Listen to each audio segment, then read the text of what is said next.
What is going on, everybody? It's Alex coming back to another video, and today we're going to be doing our mock draft. You guys know exactly what time it is. So if you guys are new, welcome to the channel. Like, comment, subscribe, you know, all that YouTube stuff. And of course, you guys have been loyal fans of the channel for a while. Welcome back. Let's have some fun, and let's start off with the #1 pick. So with the Detroit Lions, do we even need to talk about this? We all know KT is going to be the #1 pick in the draft. He is that game-changing type of talent. We've known it since he was in high school. #1 prospect in high school, now #1 prospect in college, #1 prospect for the NFL draft. It's been pretty simple formula. He's athletic as hell. He's a beast. Works his ass off all the time, and he's still young. So, yeah, he's worth it. He's worth that pick. KT all the way. Big fan of him. #2. This is where things get interesting because I used to just pull the trigger on Aidan Hutchinson like it's just that. Like, boom, pull the trigger. And we're going to get Aidan Hutchinson. I'm going to halt that for a second because I want to look at this edge class, guys, because I just made the video about the Jordan Reed mock, and there is a man that is all the way down here. Where the hell is he at, actually? Where's David Ojabo? Because, he's actually in the first round. Shit. He went at #10 overall in that. So getting a guy like, let's just say Zach Harrison in the second, Kingsley Enagbare in the second, hell, Nick Bonito in the second, Jermaine Johnson. Yeah, I think that is pretty close to Aidan Hutchinson in comparison to getting a guy like maybe Thayer Munford, Daniel Faalele, because I can't promise that even Sean Ryan will make it to there. Even Sean Ryan, there's a bigger jump from Evan Neal to Sean Ryan than there is from Aidan Hutchinson to a guy like Arnold Ebiketie, Nick Bonito, Jermaine Johnson. So I'm going to have a big change up, and I think y'all will support this. He has played right tackle and played very well at it. It's where I fell in love with him because I originally hated him, and then I saw how much he progressed over the entire year.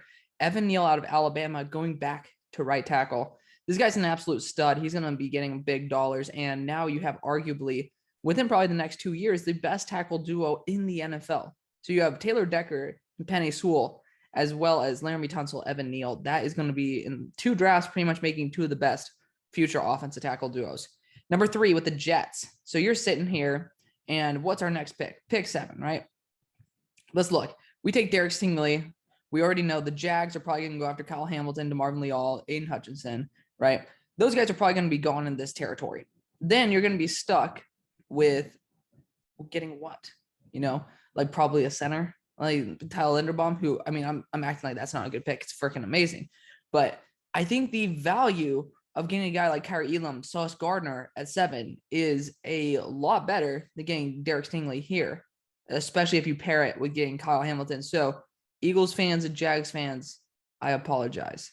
However, Kyle Hamilton is exiting the building and going to New York. He's just so damn good. Probably going to lose Marcus May, and we already, of course, lost out on Jamal Adams, but not really much of a loss, was it? Yeah, because now we're getting Kyle Hamilton as well as a top-end corner with those Jamal Adams picks. Regardless, #4 with the Jaguars, I would consider Aidan Hutchinson here. Heavily consider him here. You guys do need some edge presence on the outside as well as on the inside. He fits both. You could take DeMarvin Leal if you want that 3-4 defensive end. I think that given our draft position and the depth of this class, we are going to be going with a more rare position, Derek Stingley Jr.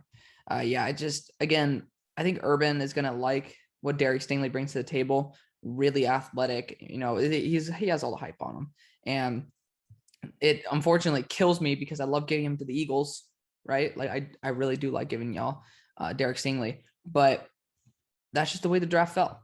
My top 3 targets for the Eagles are right here: Derek Stingley, Kyle Hamilton, and KT. Like, that's just the way it rolls. Fortunately, they're all gone. So the Eagles are sitting here, and given the nature of the draft, given how the quarterbacks are not too bueno in this draft, or at least not very top heavy, I am not going to have a team wanting to trade up, especially the amount of capital that you have to spend just to get into pick 5. That's ridiculous. So we're going to be sitting here with the Eagles, and unfortunately, not getting a trade partner back, we have to look at options. So it's either DeMarvin Leal or Aidan Hutchinson, because again, we have pick 10 here. So we know, well, one corner is going to go off the board here, right? And then we're not really seeing one. Maybe a second one goes off. But worst case scenario, we're stuck with a guy like Andrew Booth, Trent McDuffie, Martin Emerson. Like, you could trade back and get that too, right? So I don't think that we are completely screwed if we ditch the edge route for a corner here. That being said, AIDAN Hutchinson, to me, is worth a number 2 overall pick. He is. I genuinely believe it. I think he's worth a number 2 overall pick. He's an absolute stud. He has Nick Bosa and Joey Bosa type talent. And that's something that when you're losing Brandon Graham, when you're losing Derek Barnett, you're stuck with Josh Sweat as your number 1 edge defender. And that is something that, one, no offense to Josh Sweat, is not capable of producing, and 2, is not capable of leading to a top-end team in terms of sacks, as well as a top-end team in terms of yardage. So you need to be able to solidify that. I've talked about passing on these edges for going in for them in the second round. There's obviously a limit to that. And right now, you're talking about guys like Derek Stingley that have been hyped up as one of the best corners of all time, just from his freshman year. Cal Hamilton, arguably one of the better safeties we've ever seen. Evan Neal, another freaky prospect in KT. These guys have a reason to pass. Of course, KT's an edge. So these 3 have a reason to pass on edge. This doesn't. There's just nobody here on the board. I'm not going to take Kyrie Elam over AIDAN Hutchinson. So we're going to take AIDAN Hutchinson here. I'm sorry, Eagles fans. I would love to give you Derek Stingley or Kyle Hamilton. I would love to. That's just not going to happen. But sitting here at 6 for the Giants, I think this is an excellent spot to be able to look at someone who I love as an interior and exterior pass rusher, as well as a solid-ass run defender, DeMarvin Leal. Now, people have been putting George Karlaftis here, and I don't hate it at all, because George Karlaftis is as talented, if not more talented, than DeMarvin Leal. The problem is, 1, injuries, and 2, I think George Karlaftis has shown that he doesn't always make the right read. So DeMarvin Leal doesn't either. But dude, if you shed off a little bit of weight or keep him at 290, he is so athletic that it's kind of hard to pass on. I just love his versatility. I love his fit here. These people saying you need linebacker pass rushers, and then all of a sudden I bring up Azeez Ojulari, and for some reason it's a crazy thing that it's like, oh, I didn't say that Azeez wasn't. You need interior pass rush, and DeMarvin Leal as well as Leonard Williams would be a nasty pair. I've been stuck on that for a while. I'm still going to stick to it. I love DeMarvin Leal. He's not an interior defensive lineman, even though here technically he is. He's going to be a what? He's going to be a 5-tech. That's not a big deal.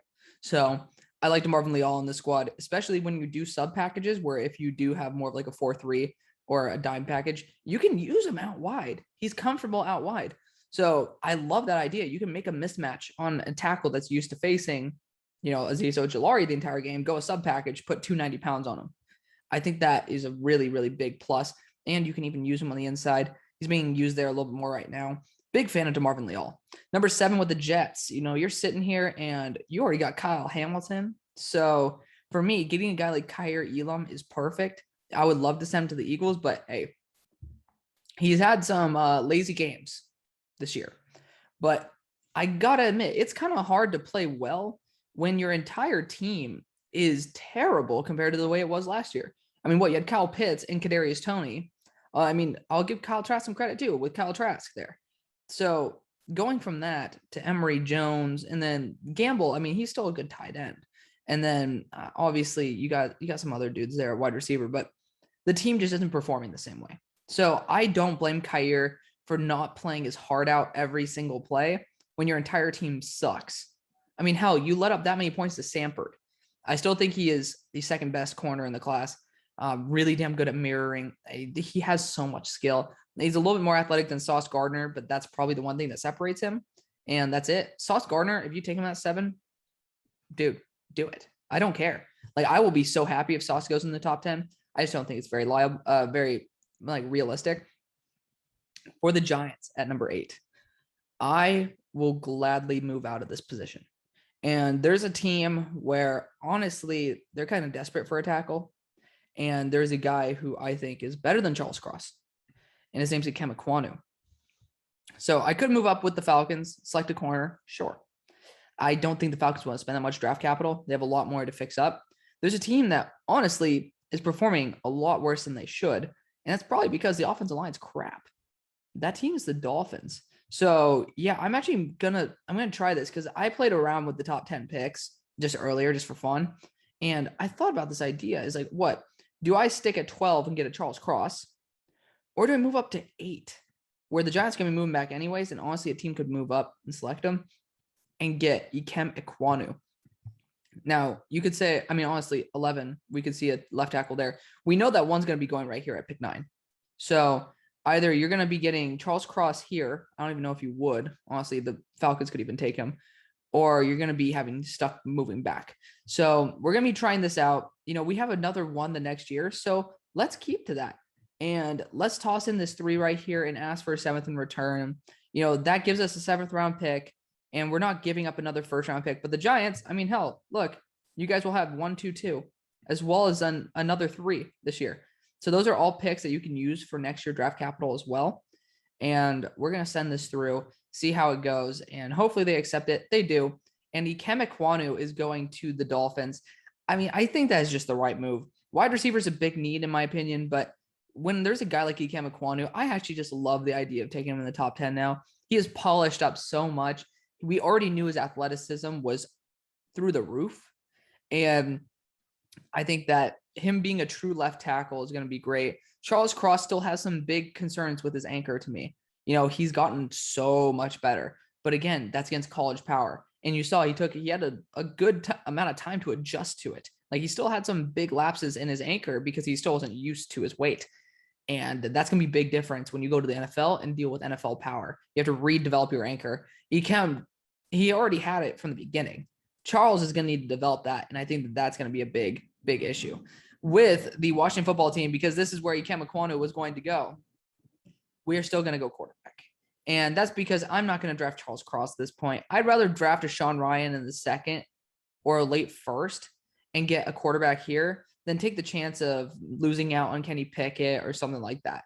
So we're going to get Matt Corral here. I think that I'm sounding so glum about it. I mean, I love Matt. He's an excellent competitor, keeps his body in shape, fights his ass off for his team. He's able to adjust to the fact that he loses top end weapons. He's developed guys like Elijah Moore into being almost 1st round prospects. And he's able to show off that athleticism. He's a really good competitor too. The interceptions, I will say this again. People will always point out how he had those 6 interception games. I don't think any of these quarterbacks in this class are free from criticism about their decision-making. I don't think there is one. Not Sam Howell, because we already know Sam Howell even throws some crazy balls, even though I think he is arguably the quarterback 3 of the class. I think he is a quarterback 3 pretty strongly. But Sam Howell does it. Malik Willis obviously threw 3 picks against Ole Miss, even though I thought those picks weren't honestly terrible. Desmond Ridder throws some terrible picks. I don't know why people ignore that. And I like Desmond Ridder. That's the thing. I like him. So I don't know why people just become fans. That's the problem. Carson Strong throws some stupid picks as well, even though he's shown a lot. And Kenny Pickett has some terrible decision-making. I don't know what y'all are watching, but you see the 4th quarter of some of these games, and it's like, what are you doing? Sometimes he just forces balls that he just should not, and he gets interception luck. Like, Kenny Pickett is a great prospect. He'll probably go in the late 1st of this. Just chill the hell out. He deserves to be in that Heisman contention. Abso-freaking-lutely. He deserves to be arguably number 1 in the Heisman race. I'm not going to argue with that. But stop kissing his rear when it comes to how great he is if you guys don't actually watch the full game. Because I watch it. He has some great throws, but you got to watch what happens when he does some stupid decisions. Can he be like Justin Herbert and randomly get out of that? Maybe. But that's a risk that you're going to have to take. And that's where it's like, a guy like Matt, you already know it's there, but hell, there's a lot more upside, bigger arm, more mobility, even though Kenny Pickett shows some good mobility, but he's also younger. Like, this is a redshirt senior here, guys. And I've liked him for a couple years. You can look back. I can prove it to y'all. I have it in my original notes of the players I want to watch. And I had him as a 6th round guy. And I was like, hey, this guy has really good accuracy. Great. Now fix that decision-making. And that's something you could definitely do. That's why he's going to be drafted in day 1 or day 2. But just chill when it comes to the guys like that. Number 10 with the Eagles back on the board. Had to get that out of the system. We're going to be going Sauce Gardner here. Dude, again, I think that he could be arguably corner one. All right, Steven Nelson, he's going to be out. I don't know why y'all are saying, like, why is he going to leave? Like, why wouldn't we resign him? You guys would resign him. The thing is, he wants A, money, and B, to go to a team that probably wants to win and are ready to win now. And that's the thing. He is damn good. You're 100% right. If you guys had the choice to resign him, please, for the love of God, resign him. The problem is you probably won't. So a guy like Sauce Gardner is a great fit. He is aggressive. He is mean, and he's a pick machine. That was not supposed to rhyme. But dude, Sauce Gardner and Darius Slay, come on. Like, that is just so freaking good. And unlike Kyrie Elam, he doesn't have laziness issues. Like, this guy is the real deal. Both these guys are in my top 10 prospects. So once TDN gets off their ass and gives us the ability to go and just select our own draft board, you guys will see. Number 11 with the Falcons. I mean, I might trade back here and get Booth. That's something I do kind of feel like I should do. Edge-wise, there are guys like Karlaftis here where, I mean, you definitely could use some extra help on this defense, but we are going to be moving back. I think that's a fair assumption. Just, again, you're not going to be taking cornerback 4 at number 11. That's just not cool. There are still true left tackles on the board, and there are teams that need true left tackles. There's also guys like Kenyon Green, Tyler Linderbaum that I would trade up for personally. I mean, even hell, this team could probably take Tyler Linderbaum for the love of God. I think any team would want to take Tyler Linderbaum, and I think some teams actually might be aggressive doing it. It's not a flashy pick, right? It's a center, for God's sake. But it's a center guard prospect that I am an absolute huge fan of. I think he is in my top 5. That's also why I'm probably going to trade up for him. But you could look for a team that needs a left tackle. I mean, I'm looking for all these teams. This is one honestly might need the left tackle the most. But you could even see a team like the Panthers want to move up for for a tackle. Not going to happen. Just, again, I think quarterback's a bigger issue. Also, they're in the same division. Doesn't really make sense. But teams that could probably use a true left tackle, there's not many close by. And there are teams that could use a center or guard prospect. The Eagles, I would heavily consider it. Heavily. I mean, I could do that and get Brandon Smith the next round, right? Like that's a legit thing I can do. Or trade up to the end of the first with the Eagles. Then, I mean, what, another team that could use a guard? I mean, you could even talk about the damn Vikings going after one. The Giants could use one. I mean, hell, we could trade up with the Eagles right here. I just don't think that's a bright move. We do need all of our picks. And so we are actually going to trade back with the Bengals.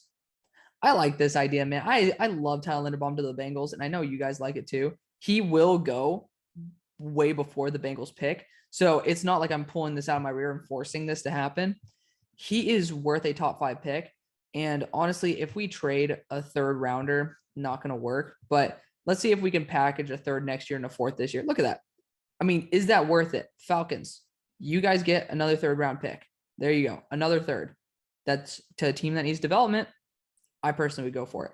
Another 4th round pick. Perfectly fine. That's actually extra draft capital to move up.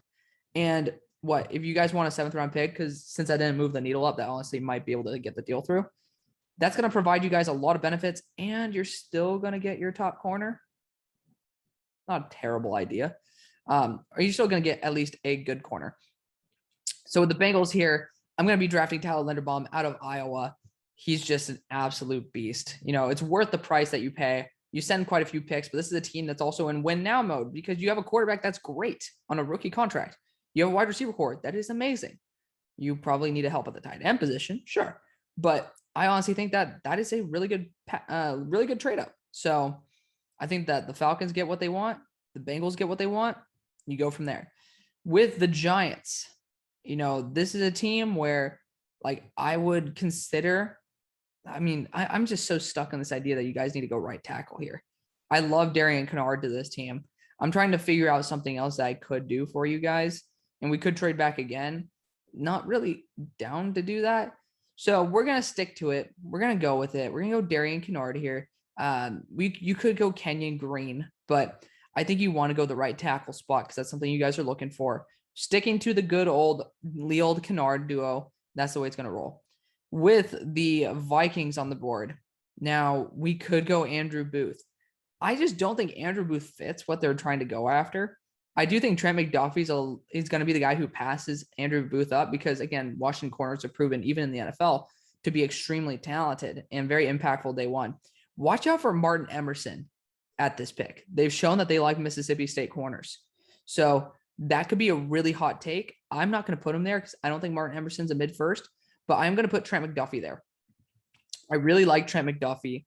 You know, he as well as Kyler Gordon are absolutely phenomenal. And I'm not forcing Andrew Booth to fall. That might be something that would come up on your guys' minds. I just think that's a toss between Trent and Andrew. And I think Trent fits a little bit more what they're looking for from the guys they've been drafting for one, as well as the guys have been bringing in free agency. Andrew Booth just doesn't seem like the type of Zimmer corner that he'd be looking for. 14 with the Broncos. Oof. Man, do I just pull the trigger on Malik Willis here and just screw everything up? I think I do. Yeah, Malik Willis is going to be going to the good old Broncos here. And that's just because I think that if you keep Teddy for one more year, this is going to be the perfect guy to teach Malik Willis how to play. I would love for him to go to the Panthers. I would. It's just probably not going to happen. So Malik Willis has a lot of developing to do, even though he's a redshirt senior. I think he's an absolute stud. If he fell to 15, I would say the Eagles should scoop him up. Just see how it goes, the 15th overall pick. That's not the case. The Eagles are going to be locking up a different player, but Malik Willis to this team, absolutely phenomenal pick in my eyes. This spot, I mean, hell, I'm like eyeballing Nakobe Dean hard right now, and I know you guys like that pick. I don't do picks because you guys like it. I'm doing picks because they're good picks. Safety-wise, I don't think anybody's worth it. Interior offensive line, we've already kind of screwed the pooch on that one. We could go, like, it could be Kenyon Green and move Landon Dickerson to center. I can't see Kenyon Green in a position on, like, in the Eagles uni. It doesn't feel right. It doesn't feel like that's the guy that they would go after. So, yeah, we're going to do it. I don't think there's also teams. I think the Browns would be quite interested in a guy like Nakobe Dean, even the Raiders. So I'd be a little bit afraid of that. Nakobe Dean to the Eagles. I just like those picks. You know, you get your edge, your corner, and your linebacker, one of the future. I think that's great. Nakobe Dean is just a damn stud. I was against him in the beginning, and then I saw how well he plays the coverage, and that's something that got me. Because again, a blitzer's a blitzer. Hell, Jamal Adams is looking great, but Nakobe Dean's worth it. He's extremely athletic, really damn good player. You know, he could be at his weight in contention with Davion Taylor. I don't think so.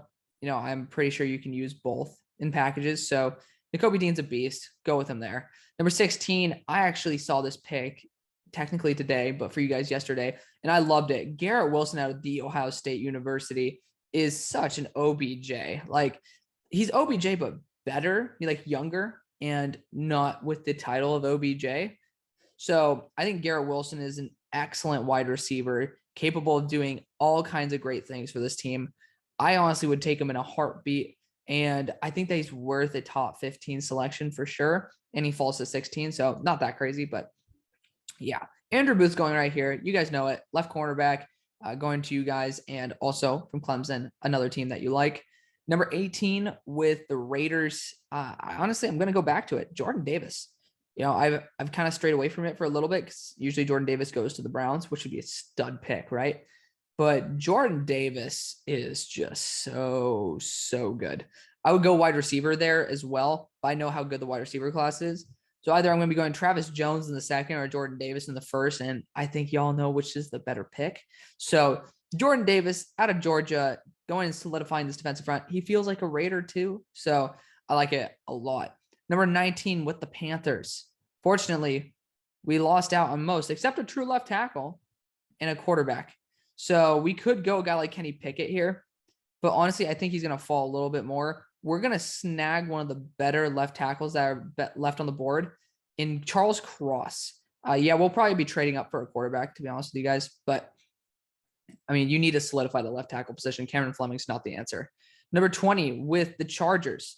This is a really good spot to look at an edge. Dude, George Karlaftis continues to fall, and I think this is where he goes. He is really good. It's just, again, you see how many talented guys and fits there are. This is a perfect guy to replace Jerry Tillery, by the way. So we're going to be doing it. It's tough to say George Karlaftis is going to go here.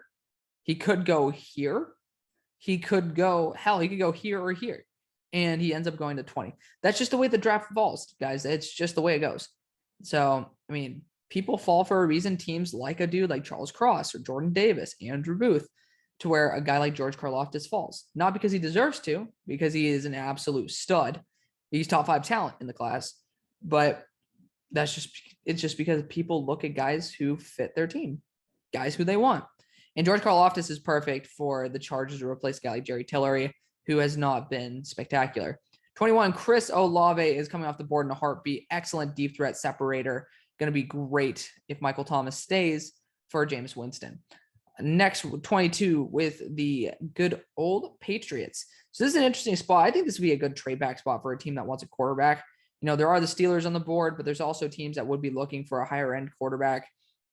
I mean, I'm looking at the Lions right here as a potential option for it, but teams that could use a quarterback pretty badly. I mean, you look at the Lions, you can see the Texans here. Even obviously we already got something for Washington.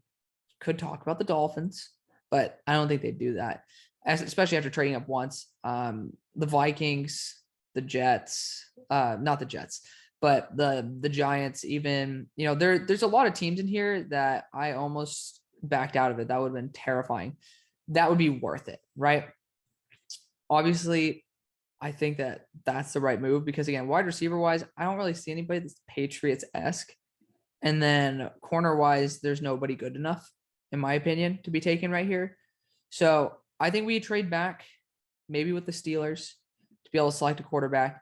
I think that's honestly the right move. That is the right move. The Steelers are going to be trading up here with the Patriots. You know, it's a weird trade because they're usually rivals, but hell, I mean, you know, you can get over rivalries all the time. A 5th round pick will get the deal done. It also fills that need right there. The Steelers are trying to just be able to select a quarterback right here, and they're going to. You know, Sam Howell's on the board. I still think he's better than Kenny Pickett in the long run. You know, honestly, Kenny Pickett might go before Sam just because Sam kind of doesn't look as good. But to be 100% fair, Sam Howell doesn't have anything. He doesn't have as good of an offensive line as Kenny Pickett. He doesn't have as much experience as Kenny Pickett. And he doesn't have the wide receiver talent. I mean, you have Josh Downs versus Jordan Addison, as well as a multitude of other dudes, including like that Bartholomew kid. I'm going to go Sam Howell here. I think the Steelers like that. They could go Kenny Pickett, keep the Pittsburgh guy in Pittsburgh, but Sam Howell's an absolute beast. I really like him. You know, he was supposed to be the number 1 pick in the draft, and he fell to here. I don't really see much of a reason why the Steelers wouldn't want to select a kid with much more upside, because to be honest, they've taken some pretty safe quarterbacks recently. In obviously like Mason Rudolph. Well, Mason Rudolph wasn't safe, but he was a 3rd round pick. But like Dwayne Haskins picking him up. I mean, the guy had like an average depth of target of like 2 yards, for fuck's sake. Sam Howell has just the upside that the Steelers are looking for. And if he throws picks, who cares? That's what we've been doing that forever. So pick the guy with the most upside. Steelers going Sam Howell. 23 with the Chiefs. There's still really great edge talents on the board. You got great safety and corner talents on the board. I think Daxton Hill is going to be sneaking into this spot. I think they're going to really like Daxton Hill, and they're going to be scooping him up here. Really athletic safety out of Michigan, and he's just a big impact player. I really like him. So go with Daxton Hill. Enjoy it. Still like Jalen Catalon a little bit more, but I got to admit Daxton Hill's a lot more NFL ready. 24 with the Buccaneers. I mean, at this spot, I mean, what do you want to even get for the Bucs? Hell, I'd go Kenyon Green here. Like, just continue beefing up that offensive line. Screw it. Let's go. So Kenyon Green going to the Buccaneers. Now the Patriots are back on the board, and this honestly might be a good spot to go wide receiver. I'm going to go with the most Patriots style wide receiver I can see on the board. That's Jahan Dotson. Really, really good separator. Good guy after the catch as well. I do like Jahan Dotson quite a bit. I think that I could see him the most working with the Patriots. I don't think they go after another big wide receiver, and that kind of busted out last time. You know, you could look at Jameson Williams as a deep threat. I just don't think they need exactly a deep threat. Jahan Dotson's shown that he's been very gritty, to use Broshwell's words. He's just a really talented wide receiver. I like him a lot. So select him and enjoy him. Number 26 with the Ravens. I have been loving this idea of this pick. Trevor Penning, true left tackle out of Northern Iowa. Absolute mauler in the run game. Yes, just yes. Number 27, I'm going to be going with Treylon Burks here. I really like that fit as well. Really high-end wide receiver, good in gadget plays. He's shown that there's a lot to like about him, so just have a good time. With the Cowboys, I still think they're going to bring back Randy Gregory, so no need to go for an edge player. Again, there's really good edges on the board that are just falling. Again, that's how damn good the edge class is. Just that's the way it rolls. Jordan Battle, I love him. I still think he's my strong safety one. If you want to count like past Kyle Hamilton, we all know the given. But Jordan Battle's absolute freak, really good guy in coverage as well. Gets burned every once in a while, but who doesn't in college? And again, there's just so much to like about Jordan Battle that I can excuse a couple of negatives. So Jordan Battle going and solidifying right there. Buffalo Bills, I wish that Kenyon Green were still on the board because I'd select him for you. However, he is not. I'm not going to be drafting an offensive lineman for you guys. There are teams that probably want to select a quarterback, though. You got Desmond Ridder on the board. I don't think the NFL is going to be that high on Desmond Ridder. Carson Strong, which I think the NFL is going to be probably the same as me, mid-second. And then Kenny Pickett, which he's going to be sneaking in the end of the first. Like, that's just the way it's going to roll. This is the perfect team to trade back, to be honest with you. And I'm looking at teams like the Texans that could use somebody like that. But to be honest, how much of an upgrade is Kenny Pickett over a guy like Davis Mills in year 2? I don't know. I would rather take Carson Strong if I'm going to move up, right? I'd rather take somebody with a lot more upside if I move up. So I am going to actually look at another team to move up. And this team doesn't even have a pick in the second round, but it's a team that probably wants to win soon. And this is going to be an interesting one. It's the Panthers. I think I traded up with the Panthers and the Bills before. So the Bills are actually going to be sacrificing capital this year to be able to get multitude of picks in the following year. So let's see. I don't think a 4-0 next year one's going to cut it. We'll do a 4 and next year 1-3. I think that's fair. Just to be able to move back. You lose this first round pick, but you gain they'd have to give a 1 and a 2. There's no way in hell that they'd be able to do that. A 1 and a 2 from the Panthers. Again, it's a team with not many holes. You already have your 2 left tackle, which was your biggest issue. You have a shit ton of corners. Your defense is loaded, and your offense is pretty much loaded as well. Give up your draft capital. Give the Bills something that they cannot deny, and be able to select your quarterback who will be able to continue playing at a very high level. Kenny Pickett. I do like that fit a lot. Yes, you're trading a 1 and a 2 for Kenny Pickett. However, you are also having a quarterback that will step in day one and be the biggest contributor. If you want that to be Desmond Ridder, you do you, boo. But I think Kenny Pickett is an absolute stud. I think that he's worth that pick. You give up your future draft capital. You already did that for a quarterback in the first place, and Sam's busted out. Cam Newton, it's Cam Newton. But Kenny Pickett has that mobility too. Don't forget it. So getting him at the end of the first would be certainly fun. Number 30 with the Cards. The Cardinals, I think edge is going to be the best thing that you could do at this spot. Myjai Sanders, Drake Jackson, Kingsley Enagbare. You go Kingsley, the king Enagbare here. I think that he is just way too good to pass on, and he's an absolute freak. So get Kingsley and light it up. With the good old Titans, I know that you guys have a linebacker that's actually been playing pretty well in the wake of Rashaan Evans.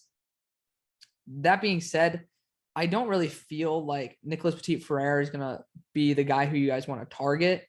It just doesn't really feel right. You went after, what's his name? Dylan Raduns in the last draft. I think that he's going to continue developing. I believe he got right tackle. I just don't think that it's time to move on from Taylor Lewan. People have a down year here and there. So I'm going to be still sticking with that Devin Lloyd pick.